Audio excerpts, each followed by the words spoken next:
Terjadi kecelakaan maut di Surabaya, tepatnya di Jalan Raya Margomulyo nomor 65, Asmoro, Surabaya pada Rabu 3 Juli 2024 siang.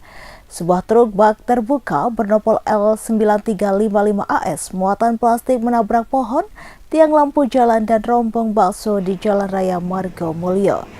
Informasinya, sopir truk berinisial DKT, 41 tahun, warga Praika Telu, Desa Jarakati, Kana, Sumba Tengah, Nusa Tenggara Timur tewas. Kini jasad korban telah dievakuasi ke kamar mayat RSUD Dr. Sutomo, Surabaya. Sedangkan kernet truk Mitsubishi Colt Diesel berinisial DM dinyatakan selamat. Warga setempat, Yanuar 52 tahun, mengaku tak mengetahui secara langsung bagaimana detik-detik kecelakaan truk bak terbuka itu terjadi pada pukul 12.30 waktu Indonesia Barat. Namun ia sempat mendengar suara benturan keras saat sedang beristirahat nongkrong di warung depan pabrik atau berjarak sekitar 50 meter dari lokasi kejadian kecelakaan. Suara benturan kecelakaan itu terdengar keras dan mengagetkan semua orang yang sedang nongkrong di warung kopi kecil tersebut. Berdasarkan informasi yang didengarnya dari kernet truk, terdapat dua dugaan penyebab kecelakaan tersebut. Pertama, diduga karena sopir mengantuk. Kedua, diduga karena sopir dalam keadaan sakit. Dari keterangan Yanuar, pihak kepolisian sempat menemukan adanya obat-obatan pribadi korban saat melakukan olah tempat kejadian perkara. Sementara itu, Kasat Lantas Polres Pelabuhan Tanjung Perak, Surabaya, AKP Muhammad Suud, mengatakan pihaknya masih melakukan serangkaian tahapan olah tempat kejadian perkara untuk menguak penyebab kecelakaan tersebut.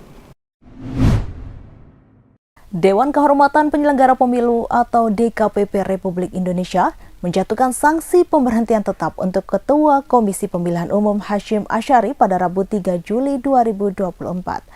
Hasyim diberhentikan karena kasus dugaan pelanggaran kode etik penyelenggara pemilu atau KEPP. Ia diduga telah melakukan tindakan asusila terhadap perempuan anggota Panitia Pemilihan Luar Negeri atau PPLN Den Haag, Belanda. Putusan tersebut disampaikan oleh Ketua DKPP Republik Indonesia Hedi Lugito dalam sidang pembacaan putusan di kantor DKPP Republik Indonesia Jakarta.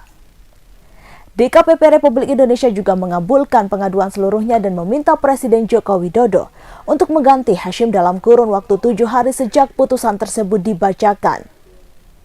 Kasus tindakan asusila yang dilakukan Hasyim tersebut mengungkap rekam jejak pelanggaran yang telah beberapa kali dilaporkan dan diadili oleh DKPP. Sebelumnya, DKPP telah pernah memberikan sanksi teguran hingga peringatan keras terhadap beberapa pelanggaran yang terbukti dilakukan Ketua KPU Republik Indonesia tersebut. Dilansir dari Kompas.com pada 3 Juli 2024, hampir setiap bulan DKPP memberikan sanksi atas pelanggaran yang telah dilakukan oleh Hasyim dan juga para komisioner lainnya. Dalam kasus pelanggaran etik kali ini, Hasyim diduga menggunakan relasi kuasanya untuk mendekati, membina hubungan romantis dan berbuat asusila terhadap pengadu. Hal tersebut Hasyim lakukan dengan menggunakan fasilitas jabatannya sebagai Ketua KPU Republik Indonesia. Keduanya juga disebut pernah beberapa kali bertemu, baik saat Hasyim melakukan kunjungan dinas ke Eropa atau saat korban melakukan kunjungan dinas ke Indonesia. Selain itu, kuasa hukum lainnya Aristo Pangaribuan menyebutkan Hasyim memiliki upaya aktif yang dilakukan secara terus-menerus untuk menjangkau korban atau pengadu meski keduanya terpisah jarak. Meski demikian, menurut Aristo, tak ada intimidasi atau ancaman dalam dugaan pemanfaatan relasi kuasa yang dilakukan oleh Ketua KPU Republik Indonesia tersebut.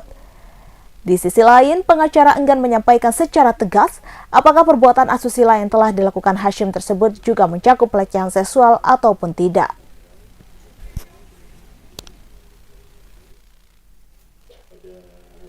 Hari Rabu, tanggal 3 Juli tahun 2024, bagaimana yang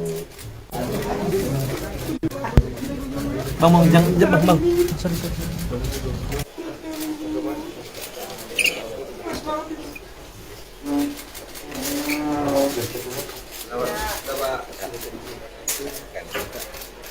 Assalamualaikum warahmatullahi wabarakatuh.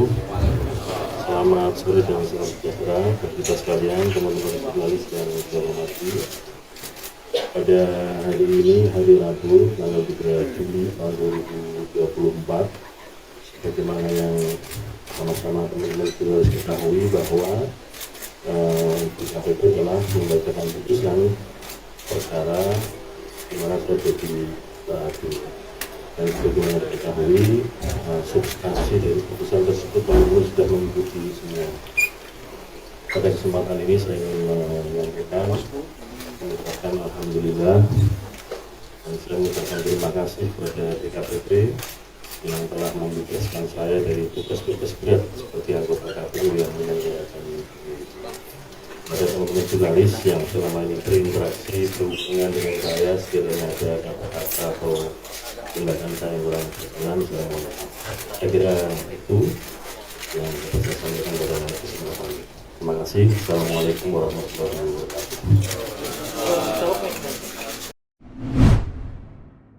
Pengadu inisial CAT mengaku telah berhubungan badan dengan Ketua KPU Republik Indonesia Hashim Asyari di Hotel Van der Valk, Amsterdam. CAT mengatakan dipaksa oleh Hashim Asyari untuk melayani nafsu bejatnya.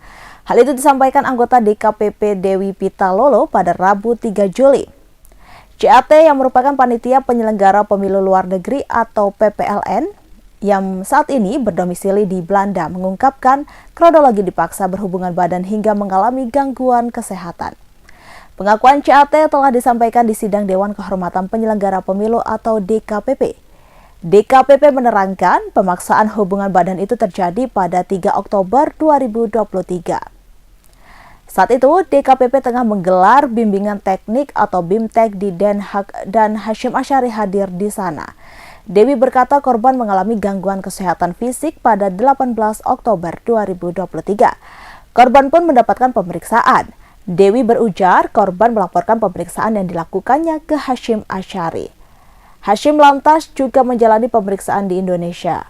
Berdasarkan pengaduan tersebut, DKPP menjatuhkan sanksi pemberhentian kepada Hashim sebagai Ketua KPU Republik Indonesia. DKPP meminta Presiden Joko Widodo untuk melaksanakan putusan itu paling lama 7 hari sejak putusan tersebut dibacakan.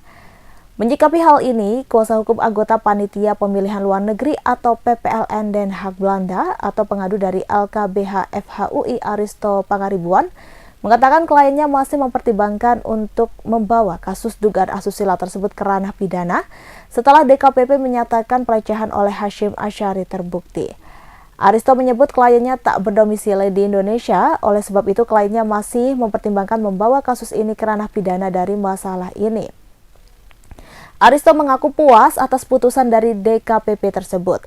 Meskipun begitu, dia menyayangkan apa yang telah dilakukan oleh Hashim selaku teradu. Aristo menyampaikan dirinya juga melakukan pendampingan psikolog kepada kliennya.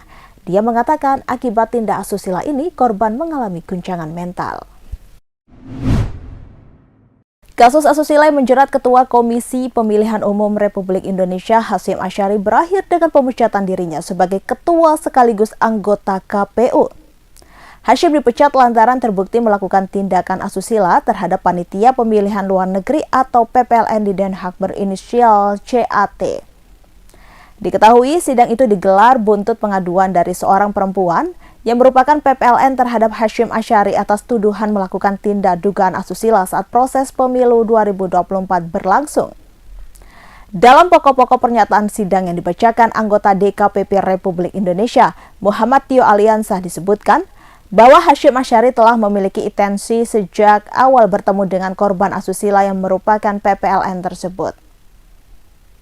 Dari fakta persidangan terungkap, awal perkenalan Hashim Asyari dengan CAT terjadi di Bali. Saat itu KPU menggelar bimbingan teknis untuk PPLN pada 29 Juli hingga 1 Agustus 2023 di Nusa Dua Convention Center. Dalam rangkaian acara, ada agenda Jalan Sehat pada 31 Juli 2024, 31 Juli 2023, saat itu keduanya bertemu. Pengadu menyampaikan pada saat Jalan Sehat tersebut, teradu menyapa pengadu terlebih dahulu dan sempat berbincang kurang lebih 30 menit. Perbincangan diakhiri dengan pengadu diminta japri melalui aplikasi WhatsApp kepada teradu. Hal itu disampaikan oleh anggota DKPP Ratna Dewi Pitalolo saat membacakan pertimbangan putusan pada Rabu 3 Juli 2024. Atas penyampaian itu, CAT kemudian menanyakan kontak Hasyim Asyari. Menurut Hasyim, nomornya ada di grup WhatsApp Forkop PPLN Pemilu 2024. Pada hari yang sama, pukul 23.42 waktu setempat, CAT mengirimkan WA ke Hasyim Asyari untuk memperkenalkan diri. Pesan baru respon pukul 00.22 waktu setempat pada 1 Agustus 2023. Hasyim Asyari juga menanyakan kesan CAT terhadap pelaksana BIMTEK di Bali serta menanyakan kapan CAT pulang ke Belanda. Keesokan harinya, Hasyim Asyari mengundang CAT untuk datang ke kantor KPU Republik Indonesia. CAT sempat mempertanyakan undangan tersebut serta berkonsultasi pada atasannya di PPLN Den Haag. Belakangan keduanya kemudian bertemu di sebuah kafe di kawasan Jakarta Selatan. Pertemuan itu disebut membicarakan tugas PPLN dan penyelenggaraan pemilu. CAT kemudian pulang ke Belanda pada 5 Agustus 2023. Namun komunikasi intens tetap terjadi. Dari pengakuan CAT, Hasyim Asyari disebut kerap merespon setiap dirinya membuat story WA. Bahkan menghubungi setiap hari dengan durasi hingga 1 jam lamanya. Hasyim dan CAT kemudian bertemu lagi saat Hasyim sedang bertugas sebagai Ketua KPU Republik Indonesia di Amsterdam, Belanda pada 3 Oktober 2023. Saat itu Hasyim mengajak korban CAT datang ke hotel tempat ia menginap.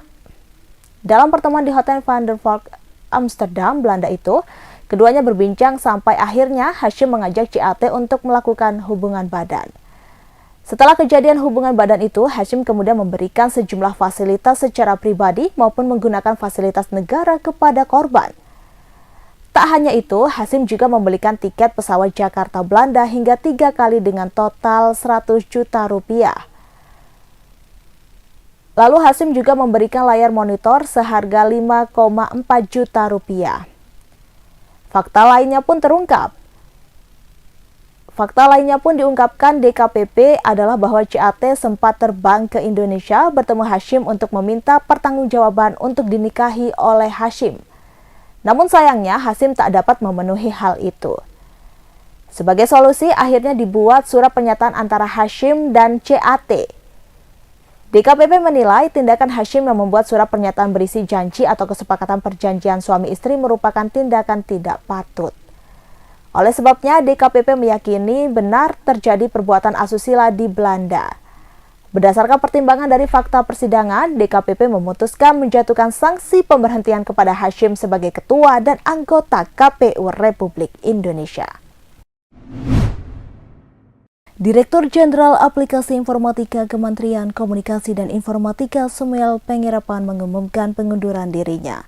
Hal itu disampaikan Samuel dalam konferensi pers yang digelar di kantor Kominfo pada Kamis 4 Juli 2024 pagi. Semi melanjutkan bahwa alasan pengunduran dirinya berkaitan dengan insiden ransomware yang menyerang Pusat Data Nasional atau PDN belum lama ini. Terkait ransomware di PDN tersebut, Samuel juga mengatakan saat ini Kominfo dan pihak terkait lainnya sedang melakukan proses pemulihan secara berkala hingga PDN yang terkena itu pulih total. Ia juga menyebutkan bahwa Kominfo telah mencoba kunci dekripsi gratis yang diberikan peretas PDN. Namun saat ini Semi belum bisa memastikan apakah PDN bisa pulih segera ataupun tidak. Di penghujung pengumuman, Semi berterima kasih dan memohon maaf kepada awak media apabila selama 8 tahun di Kominfo, ia melakukan banyak kesalahan dan kekeliruan.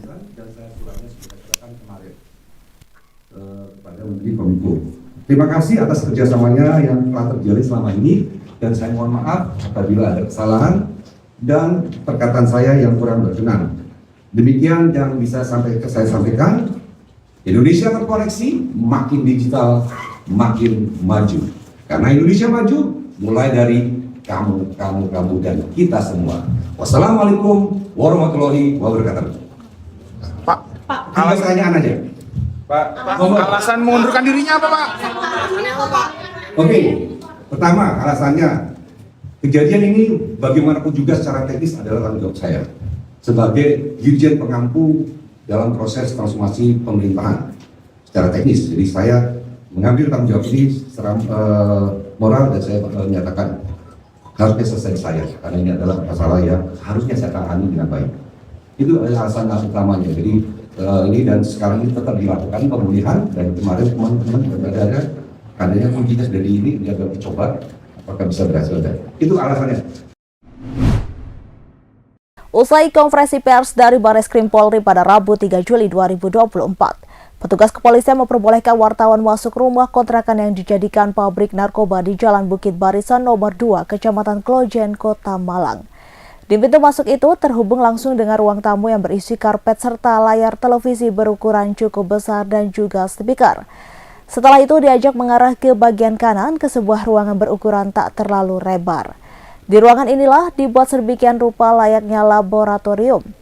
Pada ruangan laboratorium ini terdapat 3 peralatan, yaitu oven, mesin cetak, dan mesin pengayak. Setelah itu menuju ke ruangan berikutnya yang berada tepat di sebelah ruang laboratorium.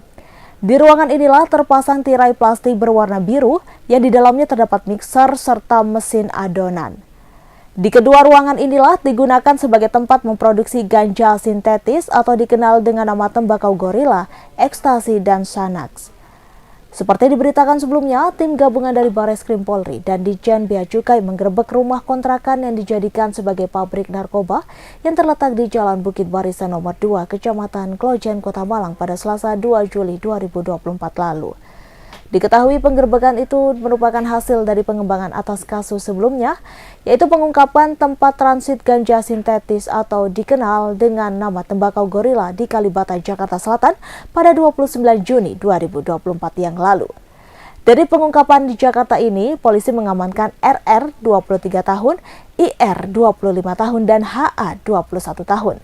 Ketiganya merupakan warga Kabupaten Bekasi, Jawa Barat.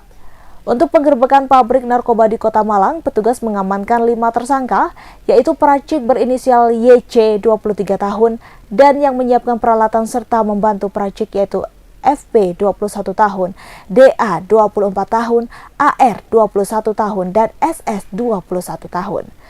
Sebagai informasi, kelima tersangka yang digerebek di Malang ini seluruhnya juga berasal dari Kabupaten Bekasi, Jawa Barat. Di lokasi pabrik narkoba tersebut, polisi juga mengamankan barang bukti narkoba dalam jumlah besar, yaitu ganja sintetis seberat 1,2 ton, 25.000 butir pil ekstasi, 25.000 butir pil Xanax, 40 kg bahan baku narkoba yang setara dengan 2 ton produk jadi. Kemudian ada barang bukti prekursor narkotika sebanyak 200 liter prekursor yang dapat diproduksi menjadi 2,1 juta ekstasi. Beberapa bahan kimia yang dijadikan sebagai bahan baku serta berbagai macam peralatan untuk memproduksi narkoba. Atas perbuatannya tersebut, para tersangka dikenakan pasal 113 ayat 2, subsidiar pasal 114 ayat 2, subsidiar pasal 112 ayat 2, junto pasal 132 ayat 2, Undang-Undang Republik Indonesia Nomor 35 Tahun 2009 tentang narkotika, dengan ancaman hukuman minimal 5 tahun penjara dan maksimal hukuman mati, serta denda minimal 1 miliar dan maksimal 10 miliar rupiah. Download Tribun X sekarang, menghadirkan lokal menjadi Indonesia.